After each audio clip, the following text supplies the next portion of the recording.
Maharaja gold and diamonds, toll junction, Edappally, Palluruthy, Tripunithura, Kalady, Eramalloor, Aroor Palli, Thuravoor, Thrissur. 27 വർഷത്തെ ബഹിരാകാശ സേവനത്തിനു ശേഷം നാസയിൽ നിന്നും വിരമിച്ച സുനിത വില്യംസ്. 27 വർഷത്തെ ബഹിരാകാശ സേവനത്തിനു ശേഷം നാസയിൽ നിന്നും വിരമിച്ച സുനിത വില്യംസ് അന്താരാഷ്ട്ര ബഹിരാകാശ നിലയത്തിൽ 3 ദൗത്യങ്ങളായി 608 ദിവസം ചെലവഴിച്ച സുനിത നിരവധി ലോക റെക്കോർഡുകൾ സ്വന്തമാക്കിയാണ് മടങ്ങുന്നത്. 2025 ഡിസംബർ 27-ന് സുനിത വിരമിച്ചതായി നാസ സ്ഥിരീകരിച്ചു.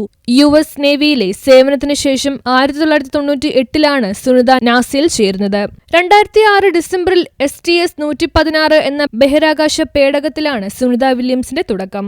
ബഹിരാകാശത്ത് ഏറ്റവും കൂടുതൽ കാലം ചെലവഴിച്ച യാത്രക്കാരുടെ പട്ടികയിൽ 6-ാം സ്ഥാനത്താണ് സുനിത. ആകെ 9 ബഹിരാകാശ നടത്തങ്ങൾ പൂർത്തിയാക്കി ലോകത്ത് 4-ാം സ്ഥാനത്തെത്തി. ബഹിരാകാശ നിലത്തിനുള്ളിൽ വെച്ച് മാരത്തൺ ഓടിയ ആദ്യ വ്യക്തി എന്ന അപൂർവ നേട്ടവും സുനിതയ്ക്ക് തന്നെയാണ്.